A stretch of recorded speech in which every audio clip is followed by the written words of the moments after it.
자, 2017년이 시작이 됐습니다. 금년 한 해도 하나님의 변함없으신 사랑과 그 은혜가 여러분의 영혼과 여러분의 삶과 여러분의 가정과 생업 위에 충만하기를 바랍니다. 금년에도 하나님을 가까이 하시고 하나님을 경외하시고 진실하게 하나님을 섬기는 그 믿음의 진보가 있도록 여러분에게 은혜가 있기를 바랍니다. 지금까지 저희 교회가 이제 9년 됐거든요. 이제 그렇죠? 이제 9년이 됐습니다. 9년이 됐는데 가만 생각해 보니까 참 제가 여러분한테 미안한 그 마음이 생기더라고요. 뭘 바라볼 게 있다고 지금까지 같이 하셨을까 그런 생각을 해보면 참 미안한 마음이 들더라고요. 뭐 때문에 지금까지 같이 오셨나요? 못담시. 솔직한 제 마음이에요. 저보다 훌륭한 목사님들도 사실 좀 많고 좋은 교회도 많은데 이렇게 따라주시나 라는 생각을 해보면 참 하나님 앞에 참 부끄러운 마음, 그 여러분한테 미안한 마음이 있습니다. 또 한편으로는 이렇게 못나고 부족함에도 불구하고 여러분들이 다른 것 바라보고 오신 것은 아니라고 생각을 해요. 그냥 말씀 바라보고 오신 줄로 저는 생각을 합니다. 우리 교회 분위기는 참 정적이고 조용하잖아요. 흔한 말로 참 재미가 없죠. 그렇게 뭐 역동적이지도 않고. 근데 그 말씀 하나 여러분이 바라보시고 오신 줄 생각을 하는데 그런 면에 있어서는 제가 보다 더 충분하게 보다 더 풍성하게 여러분에게 말씀 사역에 여러분에게 유익을 제대로 주지 못한 것을 생각하면 하나님 앞에 부끄럽고 여러분한테 미안한 마음도 있습니다만 그럼에도 제 마음속에 하나 분명한 사실 하나는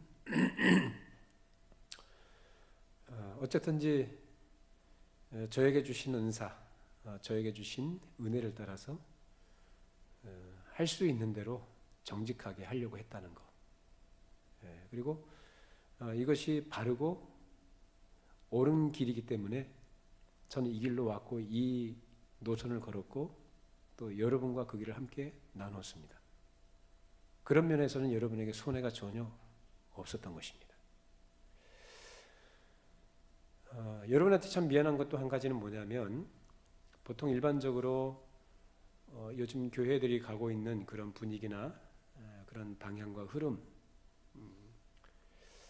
거기에 대표적으로 얘기하자면 뭐 가정의 행복이든지 또 여러분의 어떤 마음의 평안과 어떤 위로와 어떤 치유 내지는 뭐 그런 부분들이 있지 않습니까? 흔히들 말하는 그 행복론적인 행복주의에 입각한 그런 말씀 이런 것들 여러분에게 들려주지 않았다는 거. 그런 면에 있어서는 제가 참 하나님께 감사합니다. 왜냐하면 참 인기가 없는 길이거든요. 재미도 없고 인기가 없고 성도들이 그렇게 썩 좋아하지 않는 말씀들이고 근데 저는 거기에 그런 부분에 있어서 조금도 타협하지 않고 하나님 편에 서서 하려고 애를 썼다는 것. 그러니까 여러분에게 때때로는 그것이 마음의 부담이 되고 어려움이 있었을 줄 생각합니다만은 그럼에도 불구하고 그것은 하나님의 정당한 말씀이기 때문에 저는 그렇게 전했습니다. 그래서 그런 부분을 여러분이 인정하시고 또 이해하시기 때문에 저와 지금까지 함께 해주신 것을 제가 감사하게 생각을 하고 앞으로도 이 부분은 변함이 없을 겁니다. 그러니까 여러분이 기대하고 또 여러분이 원하는 바가 또 다양하게 또 있겠습니다만은 그런 것보다 더 중요한 건 하나님께서 원하신 게 무언가를 제가 여러분에 전하는 것이 제일이기 때문에 저는 그 일에 더 신경을 쓸 것이고 그 양보 없이 그 길을 갈 거예요. 그러면서 여러분의 조금 미안한 마음이 있습니다만 그 미안함을 여러분들이 이해하시고 지금까지 그렇게 함께 해주신 것처럼 여러분이 생각할 때 판단하시기에 그래도 이것이 하나님 말씀이라고 판단되시고 또 이 길이 옳은 길이라고 여러분이 확신하신다면 같이 가시면 좋을 것 같아요. 어떻게 하시겠습니까? 괜찮으세요? 괜찮으시면 감사한 거고요. 그러니까 하나님 말씀에 내가 맞춰야 되는 게 맞는 거지. 하나님의 말씀이 나한테 맞춰주는 건 아니잖아요. 그런 차원에서 여러분들이 말씀을 잘 받으시고 따라주시면 좋을 것 같습니다. 여러분의 복인 줄로 저는 생각을 합니다. 또 우리의 복이고 우리 교회의 영광인 줄로 믿습니다.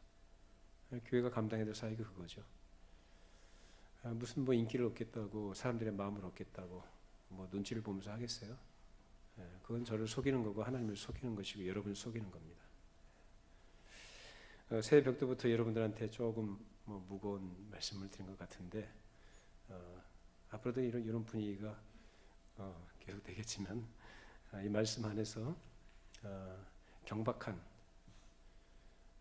그러니까 하나님의 일과 하나님의 말씀을 경박한 언어, 경박한 분위기로 그래서 자기 만족을 추구하는 그런 용도로 쓰지 말고 차분하지만 조요하지만 그 가운데서 말씀 앞에 자신을 돌아보고 점검하고 그리고 바른 길로 여러분의 삶을 그렇게 하나님께 의지하고 나아가는 그 삶이 되기를 바랍니다.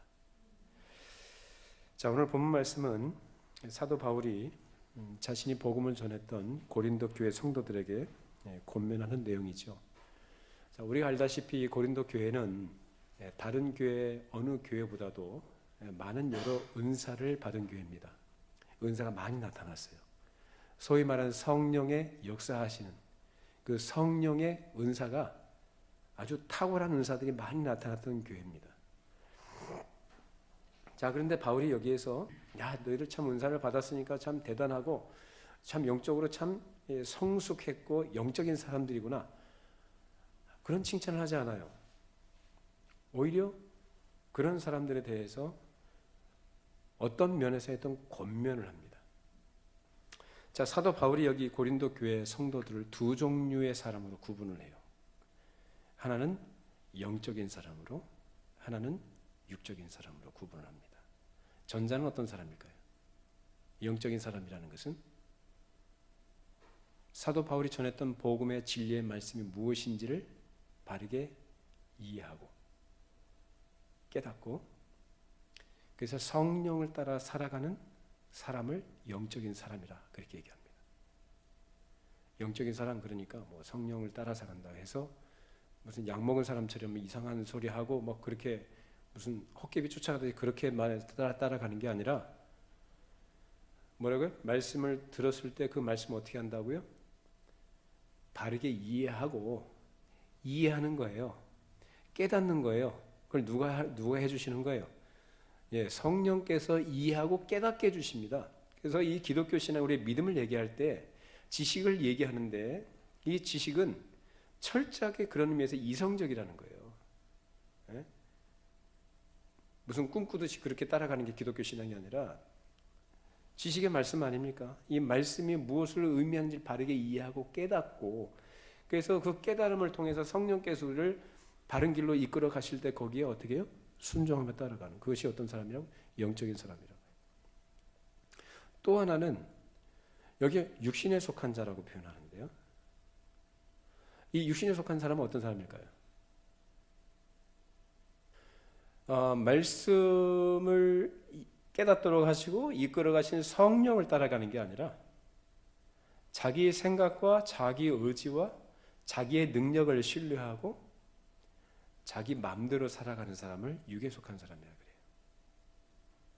자, 그런데 이런 두 부류의 사람들이 이 고린도 교회 안에 있었는데 두드러진 특징을 나타내는 부류가 어떤 부류였냐면 육신에 속한 사람의 특징이 두드러지게 나타나더라 그 말입니다. 사도 바울이 원래 처음에 복음을 전할 때 이 고린도에 가서 복음을 전했을 때 이 복음의 말씀을 들었던 사람들, 그러니까 듣기 전에 그 사람들 어떤 사람일까요? 철저하게 불신자들, 하나님을 전혀 모르고 말 그대로 자기 의지와 자기 생각, 여기서 표현한 것처럼 육신에 속한 자와 같은 그런 모습으로 살았던 자들이죠. 근데 그들이 복음을 들었어요. 복음을 들었는데 복음을 듣는 사람들이 두 종류로 이렇게 나뉜 거예요. 한 사람은 영에 속한 사람으로 살아가고 한 사람은 육신에 속한 사람으로 살아가고. 그러니까 교회 안에 두 부류가 있더라고 말이에요. 그래서 예수 그리스도의 복음을 듣고 그들이 영적인 삶을 시작하긴 했지만 아직도 성령을 따르기보다는 육신에 더 지배를 받는 사람들이 있었기 때문에 그것을 부정적으로 말하면 아직도 육신에 속한 자라고 할 수 있었던 것이고, 긍정적으로 말하면 기껏해야 영적인 초보자, 영적 삶의 초보자, 다른 말로 얘기하자면 그리스도 안에 있는 어린아이, 이 상태에 머물고 있더라 그 말입니다. 이런 자들에 대해서 사도 바울은 영적으로 성숙한 사람에게 가르쳐주는 예수 그리스도에 관한 심오한 진리를 가르칠 수가 없었습니다. 그것은 그들이 그것을 받을 만한 태도도 안 돼 있고 받을 마음도 없으며 받지 못하는, 그래서 어린 아이들은 단단한 음식을 먹어요, 못 먹어요? 못 먹죠. 소화가 안 되는 거예요. 소화불량에 걸려요. 그러니까 사도 바울 입장에서는 뭘 줘야 되는 거예요? 단단한 음식을 줘야 돼요? 젖을 줘야 돼요? 젖을 줘야죠. 그러니까 복음의 어떤 초보적인 그런 핵심적인 것들을 간단하게 쉽게 그들에게 설명해 줄 수밖에 없었어요. 자, 그러니까 이 초보적이고 기초적이고 쉬운 것들만 자꾸 얘기해 주다 보니까 이들이 믿음이 더 자랍니까? 못 자랍니까? 안 자라는 거예요. 그런데 문제는 뭐냐면 어린아이 수준에 있기 때문에 그 어린아이 수준에 맞는 것을 주긴 주는데 그것을 점점점 자라갈 만한 어떤 자리까지 나아가야 되는데 이 사람들은 진작에 그렇게 영적으로 성숙한 사람이 되었어야 함에도 불구하고 아직도 여전히 어린아이 수준에 그대로 머물러 있더라 그 말입니다. 그러다 보니까 이 교회 안에 부정적인 문제들이 많이 발생하게 됐습니다. 어떤 문제들이 발생했을까요? 3절 1절 2절입니다. 형제들아 내가 신령한 자들을 대함과 같이 너희에게 말할 수 없어서 육신에 속한 자 곧 그리스도 안에서 어린아이들을 대함과 같이 하노라. 내가 너희를 저주로 모이고 밥으로 아니하였노니 이는 너희가 감당하지 못하였으므거니와 지금도 못하리라. 자, 그래서 어린아이 수준에 있다 보니까 어린아이들이 가지는 그 특징들이 관계 속에서 불거지게 됐습니다. 어린아이들이 가지는 특징이 뭡니까? 어린아이들이 다른 사람 배려하는 거 보셨습니까? 속이 깊어서 다른 사람을 배려하고 화합을 위해서 힘쓰는 거 보셨나요? 어린아이들 그렇게 안 하죠. 어린아이들의 특징은 지극히 자기중심적입니다. 자기밖에 모릅니다. 그것도 아주 노골적으로. 그러니까 다 그런 수준에 있다 보니까 서로가 그러니까 그 중에 어느 한 사람이 성숙한 사람에서 그걸 그냥 수용해주고 받아주면 그게 문제가 좀 그래도 덜 발생하잖아요. 근데 전부 다 그런 수준에 있다 보니까 어린아이 수준에 있다 보니까 서로 부딪히고 싸우는 거예요. 네가 잘났냐, 내가 잘났냐, 내가 더 낫다, 내가 너보다 더 훌륭하다, 나보다 더 똑똑한 사람 좀 나와봐, 이런 거죠. 그러니까 트러블 메이커. 그래서 사도 바울이 이러한 현상들을 보면서 마음이 얼마나 안타까웠을까요? 아니 기껏 복음을 전해서 하나님의 자녀로 하나님의 영광의 참여자가 무엇인지를 가르쳐주고 그렇게 힘도 불구하고 그런 전혀 관심이 없고 당장 나타나 보이는 눈에 보이는 어떤 현상들에 집착을 하고 그런 것들로 자기를 다른 사람과 비교하면서 자기 자랑하는 그런 일에 몰두하더라 그 말입니다. 자, 3절 4절 말씀 같이 함께 읽어보시죠.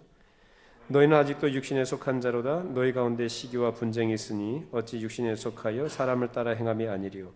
어떤 이는 말하되 나는 바울에게라 하고 다른 이는 나는 아볼로에게라 하니 너희가 육의 사람이 아니리요 라고 얘기합니다.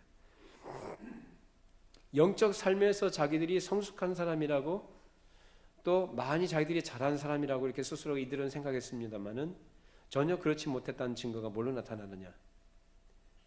서로 편가르기, 파벌주의, 끼리끼리 모이는 거, 화합하지 못하는 거, 다툼과 시기와 갈등, 이런 관계로 불거지게 됩니다. 그 자기들 딴에는 은사도 나타나고 성령의 역사하심 같은 것을 경험하기도 하고 어떤 다른 교회 성도들이 경험하지 못했던 그런 신령한 그러한 것들을 경험하다 보니까 자기들 스스로 어떤 생각을 하는 거예요. 아, 나는 특별한 하나님의 은사를 받은 사람이고 나는 그만큼 믿음이 더 훌륭하고 나는 영적인 사람이다라고 스스로 생각하는 거예요. 근데 전혀 그렇지 않은 그 증거가 어린아이처럼 파벌주의, 다투는 것으로 나타난 것입니다. 이런 파벌 다툼이 곧 복음 선포자와 하나님과 교회에 대한 위치를 오해한 결과였습니다. 고린도인들은 인간의 지혜나 재능을 남들로 하여금 존경하게 하고 섬기게 할 수 있는 힘으로 본 것이죠. 그래서 성령의 은사마저도 그렇게 세상적으로 판단해서 자기들이 받은 은사를 서로 자랑하고 자기가 그런 사람이라는 것을 증명하기를 좋아했고 겉으로 드러나는 성령의 은사들을 과시하면서 더 큰 존경과 섬김의 대상이 되는 줄 알고 그런 은사를 추구해 나간 것입니다. 여기 어디에 하나님의 영광이 나타납니까? 여기 어디에 하나님의 나라의 특징이 나타납니까? 하나님의 영광이 아니라 사람의 영광이 나타나고 하나님 나라의 특징이 나타나는 것이 아니라 이 세상에 속한 나라의 특징들이 나타나는 거 아닙니까? 그건 교회가 교회다운 모습이 아니죠. 그런 이들에 대해서 바울은 모든 은사는 하나님께서 우리로 하여금 하나님과 다른 사람들을 섬기도록 하기 위해 주신 수단에 불과한 것임을 강조하고 있습니다. 그들이 자기들 파벌의 우두머리 자리에 앉혀놓은 사역자들도 역시 하나님께서 복음 전파를 위해서 사용하신 일꾼이요 종에 불과한 것이지 그들이 섬김의 대상이 아님을 역설하고 있습니다. 자, 5절 말씀 읽어보시죠. 그런즉 아볼로는 무엇이며 바울은 무엇이냐? 그들은 주께서 각각 주신 대로 너희로 하여금 믿게 한 사역자들이니라.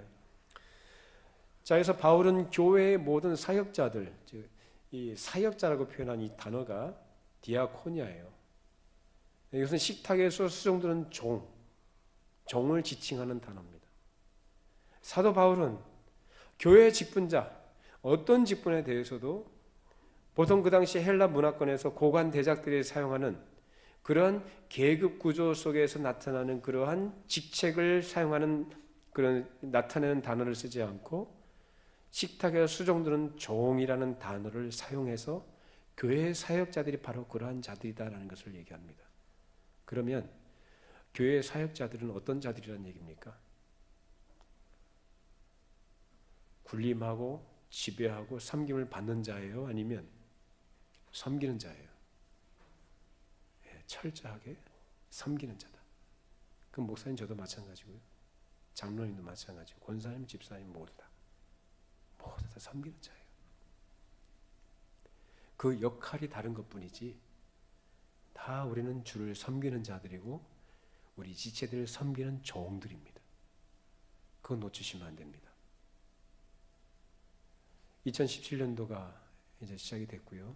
지금까지 여러분이 수고를 많이 해주셨는데 금년 한 해 지난 날들보다도 더 겸손한 종으로 서로를 섬기고 주를 섬기는 여러분 되시기 바랍니다. 그 섬김이 우리의 역할이고 우리의 사명이고 우리의 복입니다. 이를 위해서 하나님께서 각각의 성도들에게 저마다 은사를 주시고 그 은사를 통해 섬기도록 하시는 것입니다. 마찬가지로 복음 선포자로서 사역을 감당했던 바울과 아볼로 역시 하나님께서 쓰신 도구였고 종들에 불과하다는 사실을 가르치고 있는 것이죠. 자, 6절 7절 말씀입니다. 나는 심었고 아볼로는 물을 주었으되 오직 하나님께서 자라나게 하셨나니 그런즉 심는 이나 물 주는 이는 아무것도 아니로되 오직 자라게 하시는 이는 하나님뿐이니라. 나는 심었고 아볼로는 물을 주었다라고 합니다. 사도 바울이 고린도에 와서 복음을 선포했습니다. 선포된 복음을 기초로 해서 그래서 교회의 기초는 누구예요? 예수 그리스도시죠. 그 기초 위에 아볼로가 와서 성도들을 말씀으로 가르치는 거예요. 그러니까 사도 바울은 개척 선교사로서의 은사와 사명을 가지고 그 일을 한 거고요.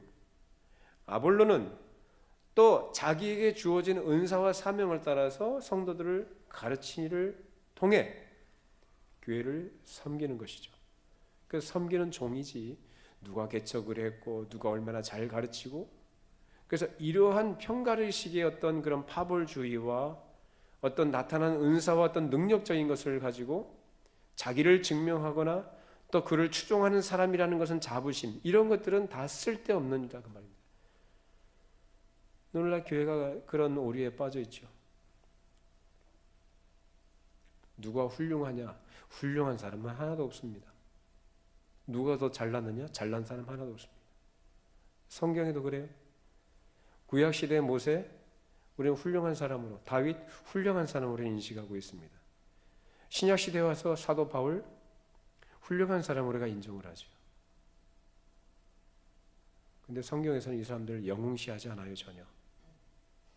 죄인 중에 괴수라고 하고, 다윗도 하나님의 놀라운 언약을 받은 사람이지만 간통죄를 저지르고 살인죄를 저지른 파렴치범으로 성경에 기록이 되어 있고, 모세도 마찬가지로 자기 열혈당식으로 하나님의 백성들을 구원하려 했던 그 열심이 얼마나 쓸데없는 짓인가를 하나님께서 철저하게 광야 생활을 통해서 그것을 다 벗겨버리십니다.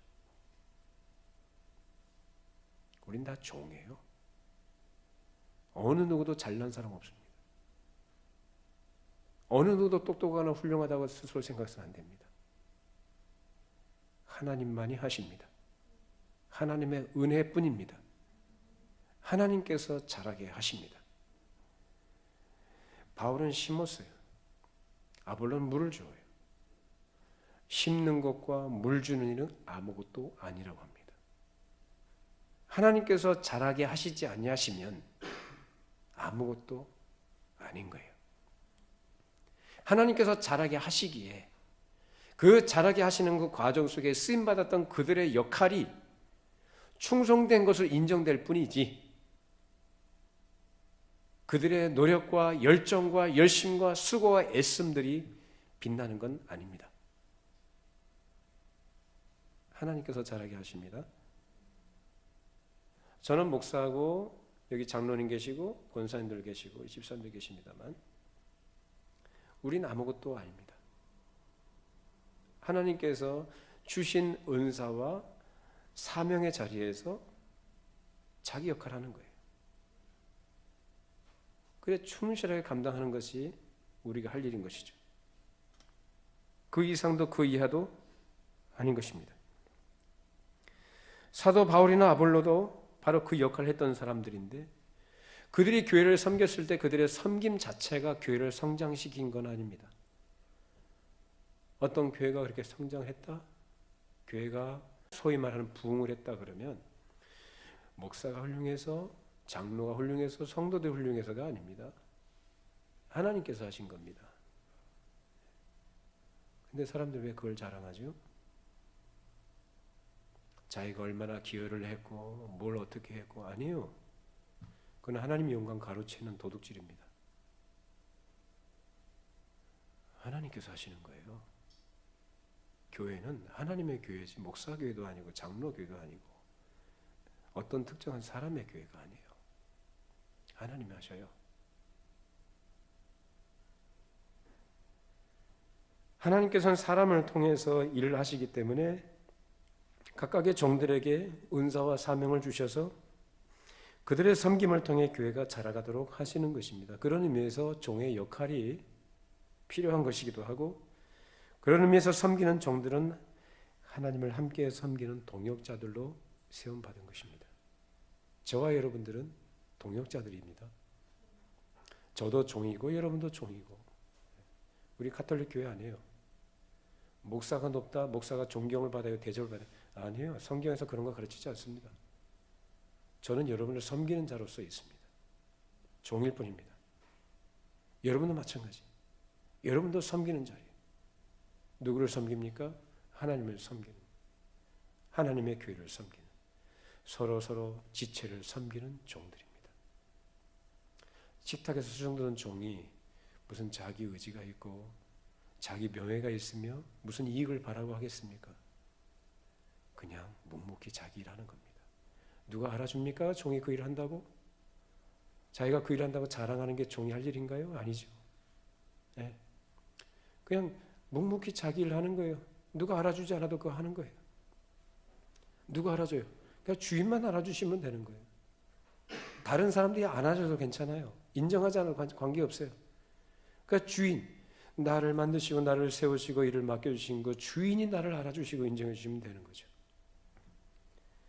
말씀을 맡은 자는 하나님의 백성인 교회를 세우고 양육하는 하나님의 일의 일꾼으로 섬기는 자로서 머리신 그리스도의 뜻을 따라 바른 복음을 선포하고 성도들로 하여금 바르고 굳건한 믿음을 갖도록 하는데 수고하며 그로써 성도들이 풍성한 열매를 맺는 삶을 살도록 돕는 역할을 하는 것입니다. 저는 그 역할을 합니다. 그러면 저는 이제 심는 것이고 저는 물을 주는 거예요. 심고 물을 줍니다. 자라게 하시는 분은 하나님이십니다. 그런 의미에서 여러분도 각자가 그 역할을 하는 거예요. 여러분도 심는 거고 물을 주는 거예요. 우린 동역자들입니다. 장로와 권사와 집사의 직분자들도 마찬가지로 선포된 하나님의 말씀 앞에 일체의 순종과 겸손함으로 각각의 자리에서 교회를 돌보고 약한 자들을 세워주고 권면하며 교회가 복음 사역을 힘있게 감당해 나갈 수 있도록 마음과 뜻을 하나로 묶어야 합니다. 그리고 무엇보다 서로가 사랑으로 하나가 되어야 됩니다. 모든 일들을 또한 예수의 이름으로 하고 믿음과 사랑의 수고를 감당해야 할 것입니다. 여러분 모든 일을 예수의 이름으로 하시기 바랍니다. 그리고 믿음의 수고와 사랑의 헌신을 하시기를 바랍니다. 자기를 드러내거나 자기를 자랑하지 마세요. 그건 미련한 것입니다. 자기 받을 상이 없게 돼요. 오른손이 한 것을 왼손이 모르게 하시고 주님께서 가지셨던 그 마음 가지고 하시면 좋겠습니다. 온유함과 겸손함으로 자기를 부인하고 주님의 뒤를 따라가는 십자가를 지고 따라가는 저와 여러분이 되기를 바랍니다. 이제 이 모든 일들을 감당하게 되면 나중에 주 앞에 섰을 때 최후 심판 때 각 사람의 행한 것을 따라서 상을 받게 될 거예요. 오늘 말씀에 나와 있죠. 8절 9절 말씀입니다. 심는 이와 물 주는 이는 한 가지이나 각각 자기가 일한 대로 자기의 상을 받으리라. 우리는 하나님의 동역자들이요 너희는 하나님의 밭이요 하나님의 집이니라. 하나님께서 피로 사신 교회를 우리에게 맡겨주셨습니다. 이 귀하고 복된 사역을 믿음과 사랑으로 성실하게 감당할 수 있기를 바랍니다. 우리는 나중에 다 하나님 앞에 서게 될 거예요. 최후 심판 때 각 사람이 자신의 역할을 바르게 성실하게 그리고 지혜롭게 감당한 사람들은 거기에 따른 하나님의 칭찬과 상을 받게 될 것입니다. 그러나 그렇지 못한 사람들은 자신의 거짓됨과 불성실과 어리석은 행실에 대한 심판을 받게 될 것입니다. 물론 예수 믿는 성도들은 지옥 형벌을 받는 건 아니죠. 그러나 행위에 따른 심판은 받습니다. 우리는 하나님의 종들이고 교회를 섬기는 자들로 부름받았습니다. 그것이 바로 우리의 사명이요 우리의 존재 이유일 것입니다. 자기가 왜 사는지 존재 이유를 모르고 살아가는 사람은 그래서 멸망하는 짐승이라 그렇게 얘기합니다. 우리가 왜 살아야 됩니까? 우리의 사명이 무엇입니까? 무엇을 위해서 살아야 됩니까? 다른 데 있지 않습니다. 우리는 보통 세상 사람들처럼 세상에서 먹고 살기 위해서 사는 사람이 아니라 사명을 위해서 살아요. 그 사명이 뭡니까? 우리의 책임이 뭡니까? 우리의 생명의 근원이신 예수님께 붙어 있는 거라고 그랬어요. 그분으로부터 계속해서 생명을 공급받으면서 우리가 계속해서 자라가면서 우리에게 하나님께서 주어진 그 자리에서 우리에게 맡겨주신 일들을 감당해 나가는 거예요. 그것이 바로 교회로 존재하는 성도들의 삶의 가치고 존재 이유입니다. 여러분이 세상에서 어떤 일을 하시든지 어떤 계획을 갖고 그 일을 추진해 나가시든지 그리스도와 연합된 자로서 하늘나라의 소망을 두고 살아가시는 그런 믿음의 삶이 되기를 바랍니다. 하나님께서는 그 일을 기뻐하시고 그 일을 통해서 하나님의 뜻을 이루실 것입니다. 제가 여러분의 한 가지만 말씀드리고 마치겠습니다. 이런 나무를 심은 사람이란 그 이야기 아시죠?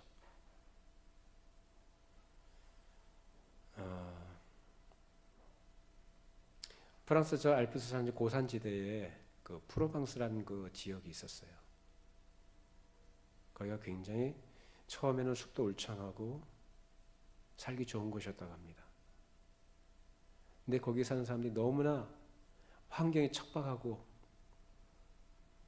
날씨도 거칠고 살기 힘드니까, 가난하니까 숯을 만들어서 파는 일을 하기 시작을 했어요.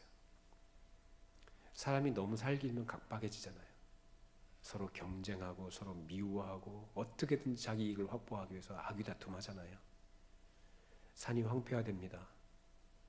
나중에는 나무 한 그루 없는 황무지가 돼버립니다. 샘물도 말라버리고 시냇물도 말라버렸어요. 사람들이 다 떠나가요. 폐허가 돼버렸어요. 그곳에 어떤 20대 청년이 여행을 합니다. 그 황량한 황무지를 바라보면서 너무 목이 말라서 물을 먹고 싶은데 물을 구할 수가 없었어요. 몇 시간을 걸어서 어떤 한 사람을 만나게 됐는데 양치기였습니다. 그 양치기의 나이는 53세. 여러분 이거 싫어합니다. 30여 마리의 양을 키우면서 근근히 생활을 이어가는 사람이었는데 아내와 하나뿐인 아들을 잃고 남은 생애를 조용한 곳에 그냥 혼자 살기 위해서 그 산속에 들어가서 양치고 살고 있었어요. 이 사람은 말이 전혀 없습니다. 나그네가 멀리서 손님이 왔는데도 지나가는 사람이 오래간만에 사람을 만났으면 반갑기도 할 텐데 이 사람은 전혀 내색도 하지 않고 그냥 행동으로 친절하게 대접해주고 말이 없습니다. 묵묵히 평소에 자기가 하던 일을 합니다. 이 사람은 하던 일을 가만히 청년이 보니까 도토리를 세고 있는 거예요. 10개씩 10개씩 10개씩 그렇게 많은 도토들 가운데서 발화가 될 만한 것, 흠이 없는 것, 깨끗하게 보이는 것들을 추려냅니다. 그렇게 해서 100개씩 100개씩 모아가지고 매일 긴 쇠꼬챙이를 가지고 함께 갖고 나가요. 물에 불렸던 그 도토리를 가지고 나가서 땅속 깊이 도토리를 하나씩 쑤셔놓고 흙을 덮습니다. 그 일을 매일 하는 거예요. 하루에 몇 개씩이요? 100개씩. 나중에 이 사람이 물어봅니다. 왜 일을 하시냐고. 묵묵히 자기를 합니다. 자, 1차 세계대전이 터지고 또 몇 년이 흘러가서 이 사람이 또 가봤더니 여전히 그 일을 하고 있는 거예요. 그동안에 양은 다 없어져 버렸어요. 양들이 이 도토리를 키우는데 방해가 되니까 양들 다 없앴어요. 팔아버리고 그저 도토리 심는 일만 해요. 매일매일 꾸준하게 100개씩. 그 길이가 그 땅이 자기 땅도 아니래요. 물어보니까 자기 땅도 아니래요. 자기 땅도 아닌 공유지, 국가 공유지인데 거기에다가 그 산에다가 계속해서 도토리를 심는데 한 17km인가의 길이가 17km 그리고 폭이 한 3, 4km 정도 되는 그 면적에 그리고 100개 사람이 10만 개를 심었답니다. 10만 개를 심었는데 이 사람이 하는 말이 10만 개 중에서 2만 개가 싹을 틔웠대요. 근데 2만 개 싹 틔운 것 중에서 정상적으로 도토리 나무로 자란 것은 10,000개랍니다. 10분의 1. 추리고 추려서 심은 것이 10만 개예요. 그 10만 개 중에서 싹을 틔우고 자란 것이 2만 개예요. 그 그 2만 개 중에서 정상적으로 나무로 자란 것이 10,000개예요. 비율이 그렇다는 거예요. 근데 이 사람이 이것을 몇 년 동안 하느냐? 35년 이상을 합니다. 87세가 되어서 죽을 때까지 그 일을 합니다. 2차 대전 끝나고 이 사람이 또 찾아갔어요. 처음에 이 사람이 찾아갔을 때 만났던 그 노인은 50대가 넘으면 이제 노년을 바라보면서 인생을 이제 어떻게 좀 남은 시간들을 어떻게 좀 살아보려고 그렇게 할 거 아니겠어요? 20대 청년이 바라봤을 때는 부질없는 짓 같고 무슨 열정도 없는 것 같고 너무 무료해 보이는 그런 일상이었겠죠. 근데 35년 이상 지난 다음에 거대한 숲을 이루게 되었다고 합니다. 생명이 없던 곳에 생명이 돋아나고 새들이 날아오고 메말랐던 냇물이 흐르고 시냇물이 많은 사람들이 거기 들어서 1만 명 이상 들어서 다시 마을에 거주하고 정착하고 살게 됐다고 합니다. 이 사람이 근데 자기가 그 도토리를 심어 나갈 때 누가 알아주는 사람 없었어요. 누가 하라고 한 것도 아니고 그저 자기 할 일이다. 이것이 가치 있는 일이라고 생각을 해서 그 일을 꾸준하게 나간 거예요. 사람들은 누가 했는지 몰라요. 자연스럽게 생겼다고 생각을 합니다. 그리고 나중에 자연스럽게 생긴 산이니까 그 숲이니까 우리가 보호자. 그래서 법적으로서 보호하도록 그렇게 만들었다고. 여러분, 저는 그 동영상을 보면서 우리가 예수를 믿고 신앙생활하는 사람으로 이 땅에 살아갈 때, 특별히 하나님을 섬기는 자로, 교회를 섬기는 자로 우리가 살아갈 때 그런 태도를 가져야 되지 않겠나 생각을 해봤습니다. 하나님 나라, 예수님 말씀하셨죠? 천국은 겨자씨 같다고. 눈에 보이지 않는 작은 것이지만 나중에 자라서 새들이 깃들 만큼 커졌다라는 거예요. 우린 너무 조급하거나 욕심을 부릴 필요 없습니다. 당장 내가 심는 것이 나지 않는다고 해도, 내가 수고하고 내가 뿌린 씨앗이 당장 열매를 나타나지 않는다 할지라도 우린 조급해할 필요 없습니다. 이 사람이 35년 이상을 그 일을 할 때 얼마나 고독했을까요? 10만 개를 심어도 20%밖에 나지 않는 거예요. 기껏 싹을 틔우고 자라는 것도 그 중에서 10%만이 정상적으로 자랐습니다. 여기 시사하는 바가 있다고 좀 봐요.